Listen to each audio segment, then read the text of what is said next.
Hello. At time of recording, we are in what everybody keeps calling unprecedented times. Many of us can't leave home because of the pandemic. Many are self-isolating. Others are trying to keep a good distance between themselves and others. And it's meant for us that many of the things that mean so much to us in the way that we're used to worshipping have been taken away from us. And so we're seeking other ways of worshipping. You will perhaps have followed through an order of service that has been emailed or posted out to you. And I'm going to use this video to lead us in a meditation on some verses from Psalm 139 as we think about God's love and care for us, even in this very difficult, very fearful situation. Apparently, we have 60,000 thoughts every day. Some of those are good, but for some of us, those thoughts can be disturbing.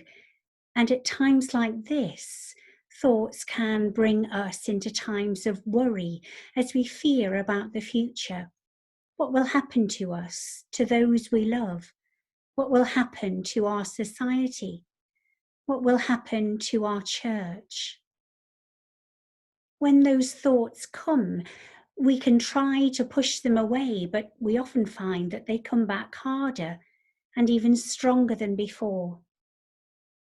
Or we can simply allow the thought to be, acknowledge it, and counter it with a truth that God loves us, that He has promised us that we are His children, that He holds us even in this difficult time. Let's think about what we hear from Psalm 139 and beginning at verse 13. For it was you who formed my inward parts. You knit me together in my mother's womb. I praise you, for I am fearfully and wonderfully made. Wonderful are your works, I know that full well. My frame was not hidden from you when I was being made in secret, intricately woven in the depths of the earth. Your eyes beheld my unformed substance. In your book were written all the days that were formed for me, when none of them as yet existed. How weighty to me are your thoughts, O God! How vast is the sum of them! I try to count them. They are more than the sand. I come to an end that I am still with you. In his experience of God, the psalmist is expressing that in this song of worship and wonder.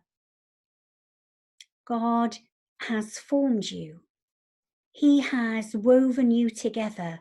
He was there at your beginning. He was there shaping you. And he knows you.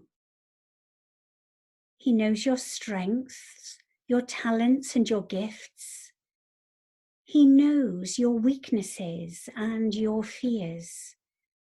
He knows them. He knows the very depths of you. And he loves you.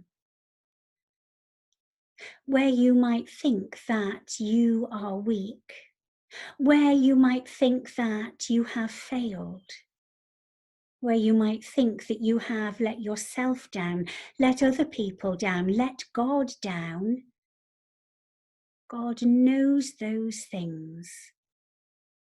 And where you feel you are weakest, He knows you and loves you to the uttermost. There is no end to His love. We can rely on it. It is as certain as the ground beneath our feet. So take a moment to think about that love surrounding you now, knowing you, loving you, holding you. Just take time to take that in.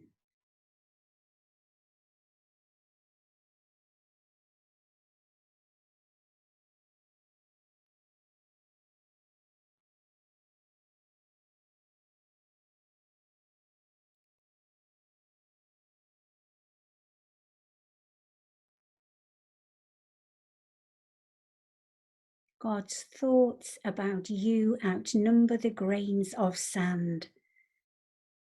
And this loving God directs all those loving thoughts to you, wanting you to come closer to him, to know that anything that would tell you that he doesn't love you is simply a lie.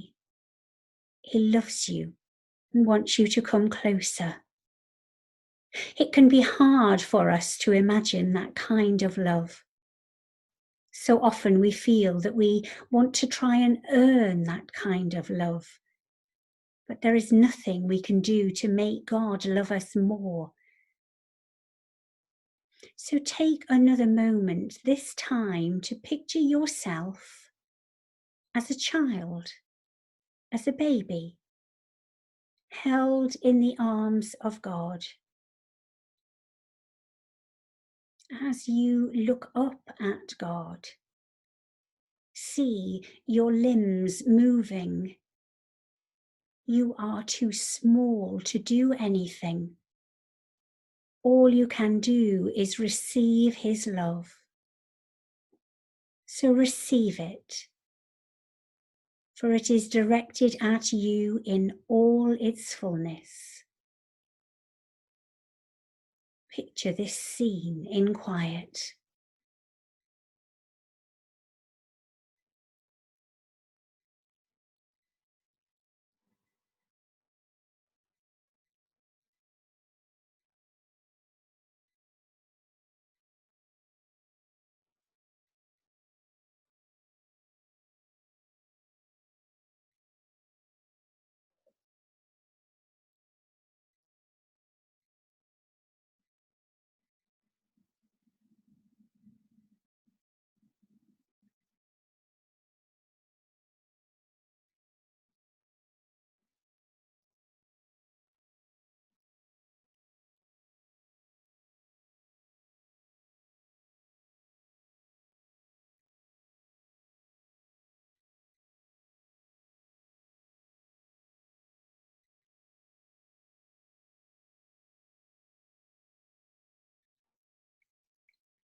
Now come back from your imagination into the room where you are, back to where we began, in the same place and yet in a different place.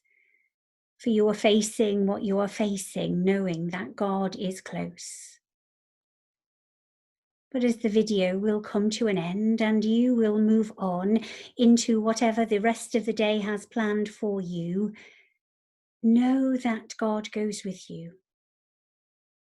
And take time to use your imagination again to picture him holding you through all the storms of life might throw at you, being there with you, because he loves you. He loves you dearly. He loves you to the uttermost. God bless.